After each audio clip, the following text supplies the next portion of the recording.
Bonjour à toutes et à tous, bienvenue pour cette nouvelle vidéo du mois de janvier 2023. Alors qui dit janvier 2023 dit nouvelle année, donc toute l'équipe Force Ouvrière vous présente ses meilleurs vœux pour cette nouvelle année. Nouvelle DSP aussi, puisque nous ne sommes plus sous l'ère KBM mais KB2M depuis le 1er janvier 2023. Au sein du syndicat Force Ouvrière, il y a eu aussi des modifications. Il y a la nomination de Tiffaine de Grey en tant que trésorière adjointe du CSE, dont nous avons d'ailleurs la gestion.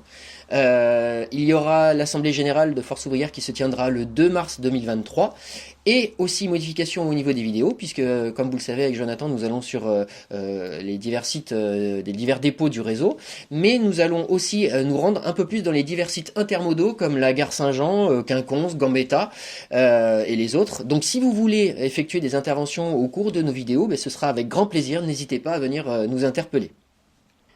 Donc nous allons aborder maintenant un thème très important à Force Ouvrière, puisque c'est notre cheval de bataille, vous le savez, nous le répétons à chaque fois lors de nos vidéos, ce sont les effectifs de l'entreprise. Pourquoi? Eh bien parce qu'en analysant finement ces données, nous allons comprendre les problématiques qui se profilent à l'horizon.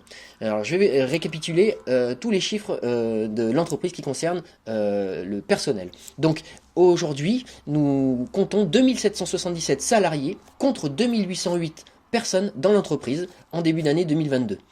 Il y a 1814 personnes effectifs présents à la conduite contre 1826 en début d'année. Il y a 31 conducteurs tram contre 41 en début d'année 2022. Il y a un seul CR en contrat pro et apprenti contre 12 en début d'année 2022. Il y a eu juste une augmentation d'un PMR puisque nous sommes à 48 contre 47 en début d'année 2022. Il y a moins d'ouvriers avec 284 ouvriers contre 296 en début 2022. Il y a moins d'employés avec 75 contre 87 toujours en début 2022. Par contre, il y a eu une augmentation des maîtrises avec 461 maîtrises aujourd'hui contre 435 au début d'année 2022. Il y a 63 cadres contre 64 en début d'année 2022. Il y a moins de temps complet avec 2499 temps complet contre 2543 en début d'année 2022. Il y a 155 temps partiel contre 157 en 2022. Et il y a une augmentation des contrats suspendus puisque nous sommes à 123 contre 108 en début 2022. Soit sur le mois, juste sur le mois de décembre, 16 sorties qui comprennent 10 conducteurs, un conducteur tram, un ouvrier, 2 maîtrises, 2 employés, et dans tout cela, il y a eu 8 démissions, 4 licenciements, 2 fins de période d'essai et 2 retraites. Soit un cumul des sorties depuis le début de l'année 2022, un décès, 61 démissions, 13 fins de CDD, 6 fins de période d'essai, 40 licenciements, 6 transferts internes dans le groupe, une rupture conventionnelle et 78 retraités. Soit sur la totalité, 206 salariés sortis contre 162 entrées, soit un delta négatif de 44 salariés. Il manque 44 salariés au sein de l'entreprise. Nous voyons donc que la problématique de cette baisse des effectifs est une des conséquences majeures des dégradations des conditions de travail et de l'obtention des jours de repos à la conduite. Gros problème en ce moment. Il y a de nouveaux enjeux qui se profilent à l'horizon, comme l'agrandissement du réseau et du nombre des voyageurs, forcément, qui va devenir très très compliqué à l'avenir si l'entreprise ne renverse pas la vapeur au niveau des effectifs.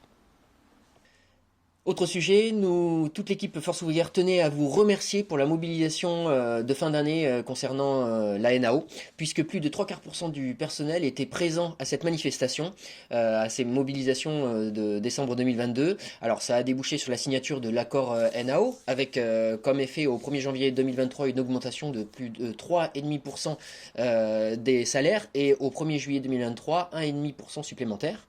Donc c'est pas rien. Alors nouvelle année, certes les années passent, mais les combats continuent. Donc restons mobilisés pour les manifestations futures, notamment concernant la réforme des retraites.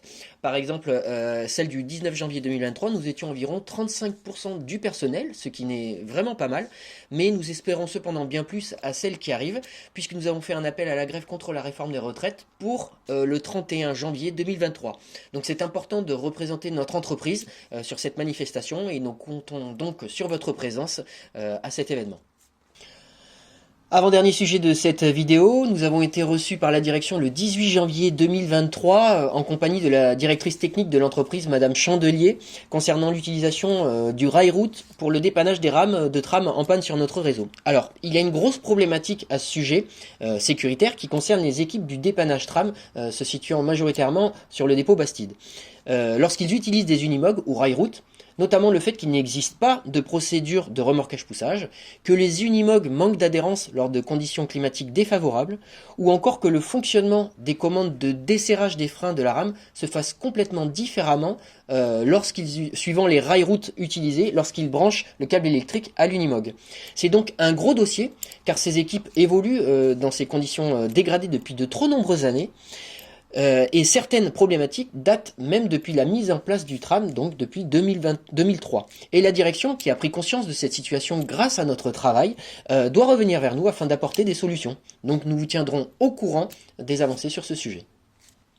Dernier sujet, les activités sociales et culturelles de l'entreprise. Alors qui dit nouvelle année, dit nouvelle destination. Il y a plein de nouveaux voyages au sein de notre CSE, donc n'hésitez pas à vous connecter à votre coffre-fort numérique afin de voir les dernières informations à ce sujet, ou même sur le site, notre site internet du CSE, ou bien sur Facebook, ou bien même à venir nous voir en présentiel dans nos différentes coopératives sur les dépôts. Nous arrivons à la fin de cette vidéo. Nous vous remercions pour l'attention que vous avez manifestée durant celle-ci. Nous vous encourageons à vous abonner à la chaîne afin de recevoir les dernières vidéos, et surtout nous vous convions à la prochaine du mois de février. N'hésitez pas à faire partager celle-ci sur les réseaux, et on vous dit bonne journée.